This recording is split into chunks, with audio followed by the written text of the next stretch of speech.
Hi, good evening. In this lecture, I will go ahead and start with chapter 20 of Varian. I think so in some of the editions, it is going to be chapter 21, but the name of the chapter remains the same. It is cost minimization. Let us try and see what this chapter is all about. Now, we have to try and understand that whenever I talk about any firm, there are a lot of things that we can do with the firm. First of all, we can go ahead and talk about the revenue of the firm. The revenue of the firm is basically going to be the amount that the firm earns.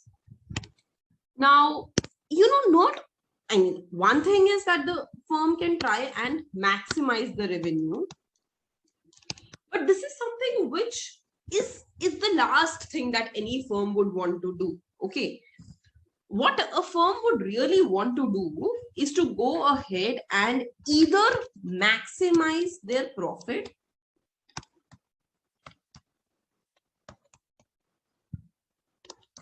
or minimize the cost. See, maximizing revenue is not making sense because maybe I earned a very high revenue, but at the same time, I incurred a very high cost also. Then it makes no point for me to produce that much amount of output that gives me a very high revenue, because at the same time, it has a high cost also involved with it. So always remember that the aim of the firm can either be profit maximization or cost minimization. This is what we are focused on. In the last chapter, we were always focused on this profit maximization. That was what my aim was. I was trying to find the ISO profit line. I was finding its tangency with the production function. And for any given level of output, I was finding where my profits are getting maximized. In this chapter, I'm going to go ahead and begin with how to minimize the cost of the firm. How do we go about and do that? Now, let's try and see this thing. Now, the first thing that you have to understand is that a firm is a cost minimizer if for a given level of output, the firm incurs the smallest possible cost. So for example, let me give you an example. Supposedly, I want to produce 100 units of output. Now, these 100 units of output can be produced using cost of 50 rupees. I can incur a cost of 80 rupees. I can incur a cost of 35 rupees. I can incur a cost of 150 rupees. All these costs, different costs can be incurred. Maybe here I used one machine, 2 laborers. Maybe here I just used 5 labor. Maybe here I used 2 machine and 1 labor. Maybe here I just used 3 machines and produced it. Something like this, okay? Something like this. So I have different combinations that I used, and using those combinations, I produced 100 units of output. Now, when will I be called a cost minimizer? When I use the minimum cost, I incur the minimum cost to produce that unit of output. So given any level of output that you want me to produce, if I am incurring minimum cost, then that is called a cost minimizer firm. You have to incur minimum cost to produce a given level of output. Now, the cost is always a function. Now, from maths, we understand what are functions. So the cost is a function of output. Depending on your output, you will incur cost. Obviously, as you produce more output, the cost that you will incur will also increase. That's an obvious thing. So cost is a function of output, and a cost denotes firm's smallest possible total cost for producing any amount of output. So what is the minimum cost in which I can produce a given level of output? That is denoted by CY. CY is called the total cost function of the firm. Okay. Now, see, please understand this thing, that ideally the costs that I'm incurring are on certain inputs. Maybe I have some labor. To these labor, I am paying wages. I have a capital. To the capital, I paid some rent. I have, or let's say, to capital, I paid interest. Okay. Then I have land. I bought some land on which I paid some rent.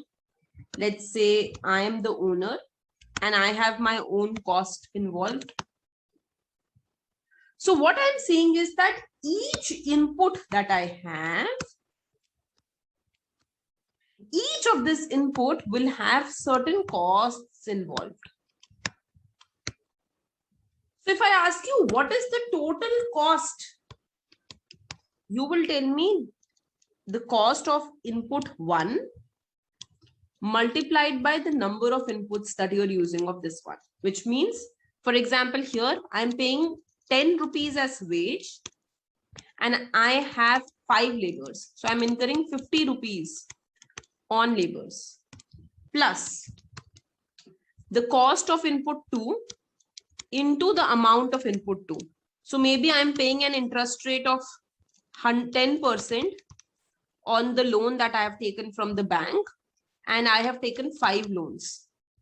On each loan, I am paying, suppose, 100 rupees as interest. So I'm paying 500 as interest plus the cost of input 3 into the number of units of input 3.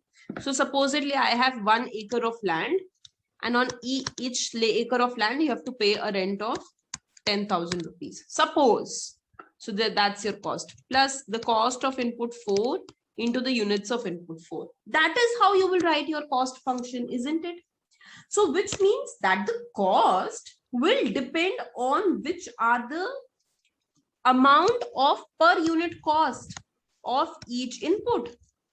If the per unit cost of labor increases from 10 to 20 rupees, then the cost will also increase. So the cost actually gives me, this cost actually depends on the per unit cost of each input, plus it also depends on the output you want to produce. See, if I want to produce more output, this means that I will have more demand of inputs because inputs have induced demands. So if I want more labor, I will use more labor only when I want to produce more output, right? So supposedly I want to increase my output. I will increase the amount of labor that I employ. That will also increase my cost. So ultimately, cost is determined by 2 important things. One, the cost per unit. What is the per unit cost that you are incurring? And secondly, it also is determined by the output that you want to produce. Now, let us consider a firm. This firm has only 2 inputs. See, in all the questions, if you look at the past year questions, in all the questions, you will actually be given simply that the inputs are labor and capital. We do not go beyond 2 inputs in any general scenario. So here we are taking those inputs as X1 and X2, but a lot of time they will directly go ahead and they will write something like this: Y as a function of labor and capital. Do not get worried about it. It's the same thing that we are talking about. So we are saying that we have a production function. The production function is a function between inputs and outputs.